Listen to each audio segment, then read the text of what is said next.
Hati-hati Jawa Barat terhadap Deddy Mulyadi, penipu semua, munafik semua, waspada. Sugiknur kali ini membuat gara-gara lagi dengan Kang Deddy Mulyadi. Ini berkaitan dengan apa yang dilakukan oleh Kang Deddy Mulyadi sehingga menuai kecaman dari Sugiknur tersebut ya. Sebelumnya Sugiknur pun sempat mengkritik ataupun sempat menghujat Kang Deddy Mulyadi. Di dalam videonya menyebut bahwa Kang Deddy Mulyadi Mulyono Jilid 3 harus hati-hati warga Jabar dengan kepemimpinan saat ini, yakni Kang Deddy Mulyadi, katanya seperti itu. Nah, kali ini ya bahkan dikatakan oleh Sugiknur ini bahwa Kang Deddy Mulyadi itu adalah penipu yang munafik.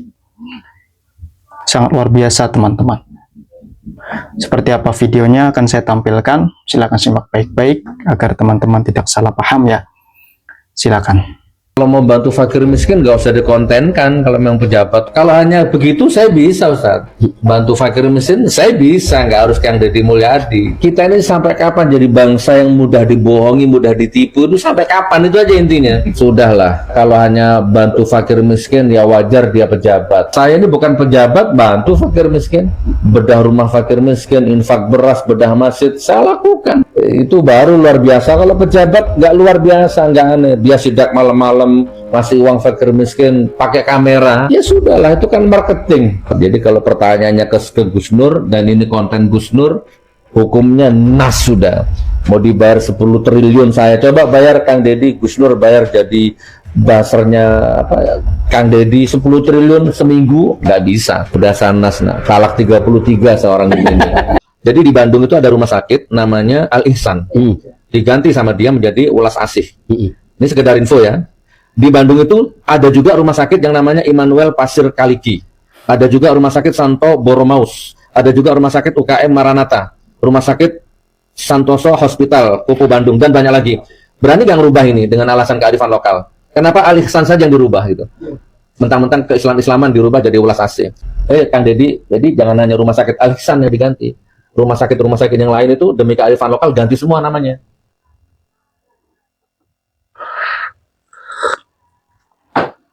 Ini sebenarnya video lama, tapi karena lewat barusan jadi kepikiran juga pengen ngoceh. Dia ini ustadz, bahkan dulu penceramah. Tapi bermasalah juga karena ceramahnya tidak ada dasar. Yang kedua, dia ini kan bukan orang Sunda. Dia ngerti nggak arti welas asih? Al Ihsan itu kalau diartikan dalam bahasa Sunda ya welas asih. Karena itu kan tentang kemurahan hati, kebaikan. Dia boro-boro bisa ngebedain mana rumah sakit daerah yang milik pemerintah daerah, mana rumah sakit yang milik yayasan atau swasta. Kalau seperti Santo Yusuf, Beromius, Manuel mungkin. Kalau semua itu rumah sakit pemerintah provinsi atau rumah sakit daerah, mau diganti jadi nama rumah sakit Al Sugik juga boleh-boleh saja sama gubernur. Al Ihsan ini kan sudah menjadi rumah sakit umum daerah milik Provinsi Jawa Barat. Beda. KDM dikritik keras oleh Gus Nur, sampai Gus Nur bilang katanya KDM sedang melakukan kamuflase pencitraan lewat kebijakannya dalam perpanjangan pajak kendaraan. Setahu gua yang namanya kamuflase sama kayak lebaran kemarin, kaleng kongguan isinya rengginang, bos. Ya Allah, yang tahu-tahu aja daya kamuflase itu bohongan. Nah, ini Bapak Deddy Mulyadi sedang mendahulukan kepentingan rakyat dan mempermudah birokrasi Indonesia, terkhusus di Provinsi Jawa Barat. Hati-hati Jawa Barat terhadap Deddy Mulyadi, penipu semua, munafik semua, waspada. Hati-hati Pak Ustadz, hati-hati Pak Haji. Bapak itu tokoh agama, tokoh Islam, tapi berpikiran negatif terhadap KDM, Bapak Aing Gubernur Jawa Barat. Mohon maaf Pak, Islam tidak mengajarkan untuk saling membenci. Apalagi Bapak menunjukkan sikap menuduh KDM itu orang yang munafik, penipu. Pak, Mohon maaf kalau Bapak dituduh seperti itu, diprasangka buruk sama seseorang. Apakah Bapak bisa menerima? Apakah Bapak tetap diam? Pak, berbuat baiklah, berprasangka baguslah buat semua orang. Karena menuduh seseorang jelek itu sama juga menuduh diri Bapak sendiri.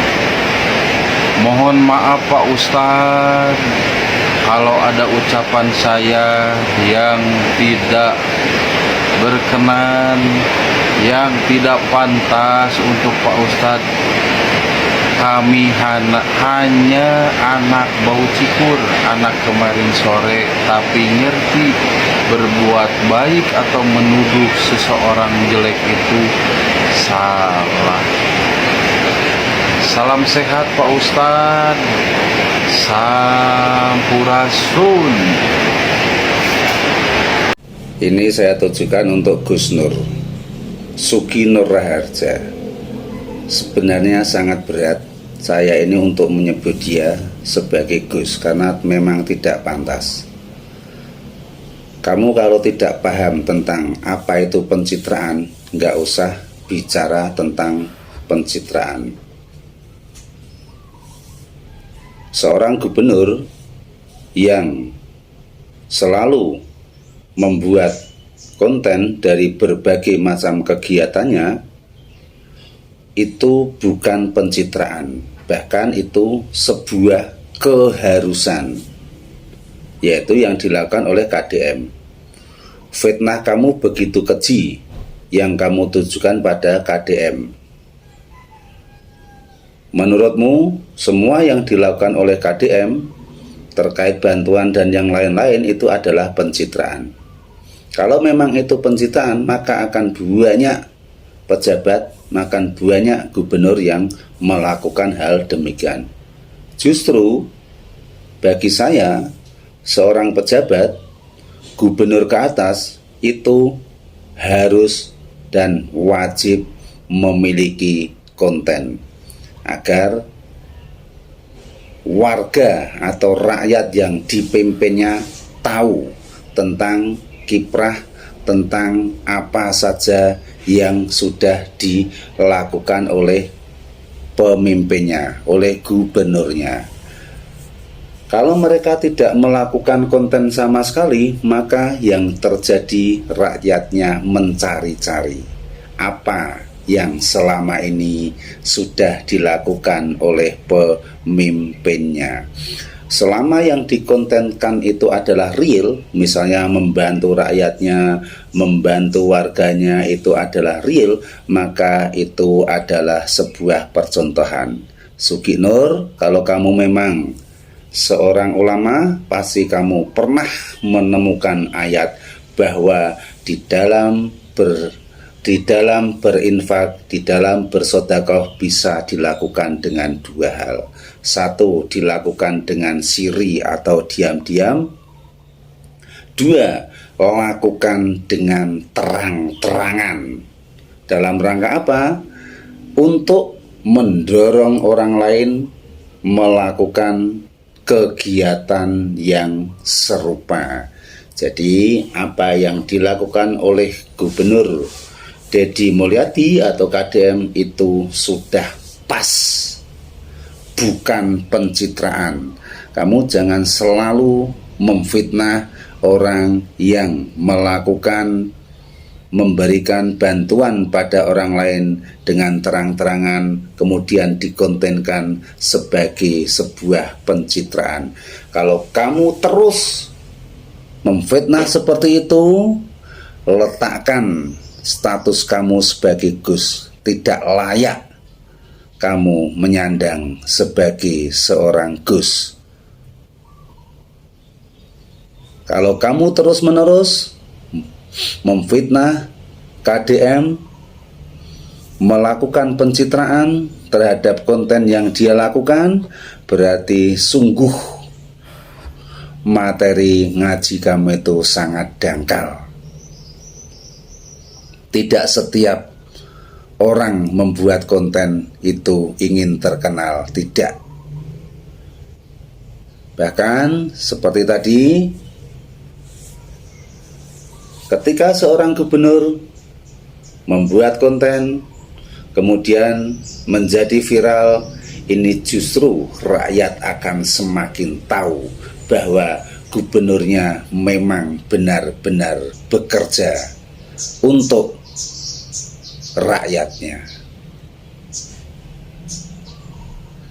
Mengajilah dan kajilah kembali, Gus Nur, materi Al-Quran yang ada di depan Anda. Jangan terus menerus memfitnah terhadap KDM. Kamu bukan apa-apanya ketika dibandingkan dengan KDM. Saya bukan orang Jawa Barat, tapi sangat support dengan KDM. Bahkan mengharap gubernur-gubernur lain pun segera berperilaku seperti KDM. Ada satu kata kunci mengapa KDM bisa jor-joran dalam mengeluarkan uangnya, karena saya yakin beliau sudah tidak begitu kuat dalam memegang hartanya. Beliau sudah menjadi orang-orang yang mempraktekkan apa yang ada di dalam ajaran Rasulullah, khairun nasi anfahum linnas. Manusia yang baik adalah manusia yang punya manfaat pada banyak orang. Ilmunya manfaat, jabatannya manfaat, uangnya manfaat. Uangnya bukan hanya disimpan di saku, bukan hanya disimpan di dompet, bukan hanya disimpan di deposito, tapi jor-joran untuk diberikan, dibagikan kepada orang banyak. Satu-satunya yang bisa melakukan demikian hanyalah KDM. Lainnya semoga semakin banyak yang seperti KDM. Jangan hitung-hitungan, terutama untuk bupati, gubernur, dan yang lain-lain. Jangan pula panjenengan semuanya mencari, atau jangan pula kalian semuanya mencari jabatan hanya untuk keuntungan pribadi. Jangan, karena ibaratnya pejabat itu kalau mau masuk surga bukan dengan apa-apa, ya dengan jabatannya itu. Jabatan yang digunakan sebesar-besarnya untuk kemakmuran rakyatnya.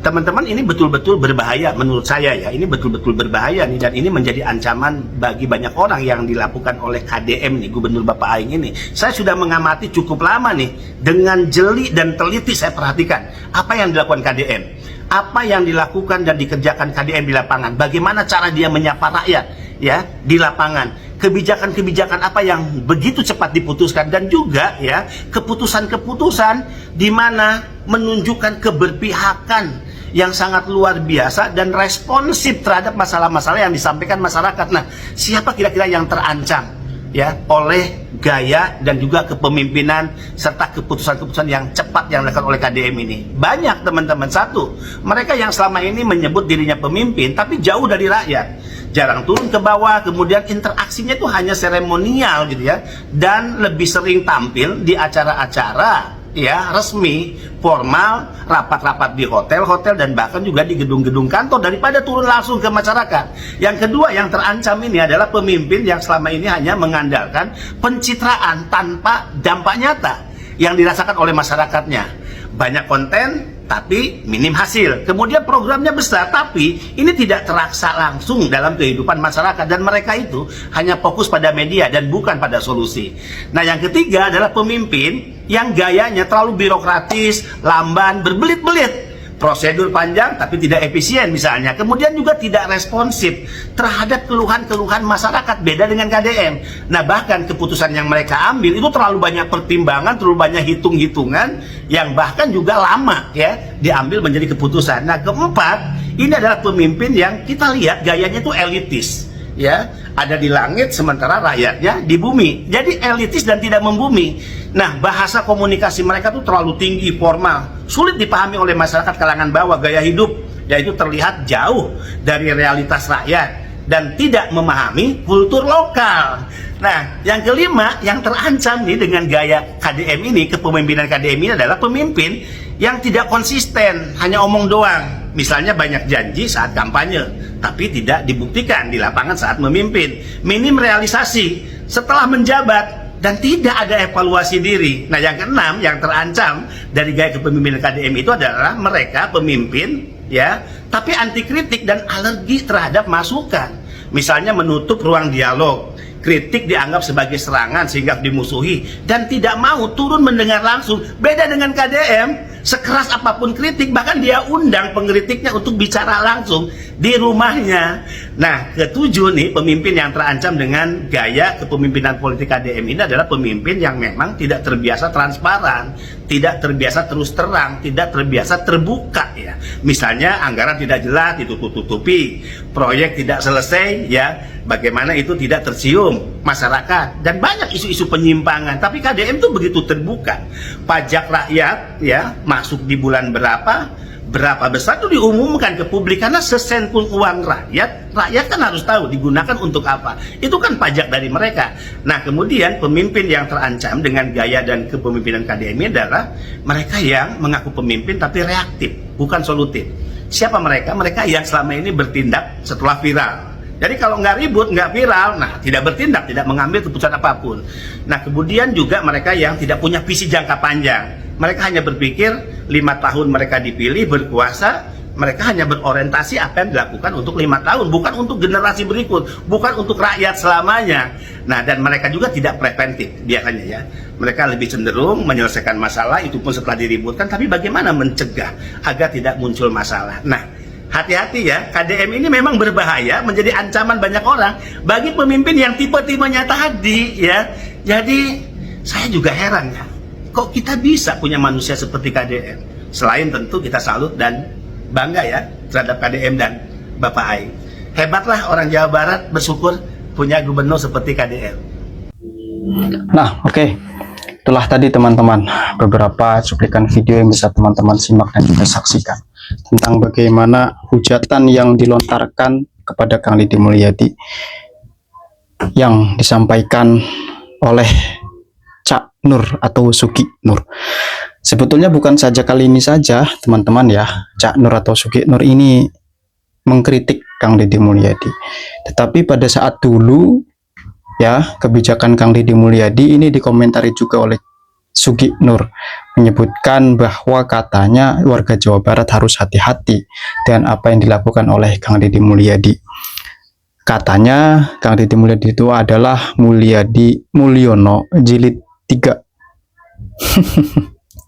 Ini sangat unik sekali ya, bahwasanya banyak sekali pada saat Kang Deddy Mulyadi memimpin di Jawa Barat, banyak yang mengkritik, banyak yang membicarakan.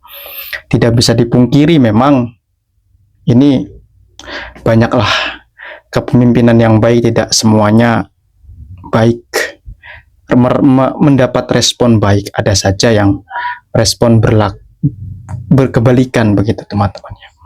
Oke, mungkin cukup sekian hal yang dapat saya sampaikan, kurang lebihnya saya mohon maaf. Wallahul muwaffiq ila aqwamit thoriq. Wassalamualaikum warahmatullahi wabarakatuh.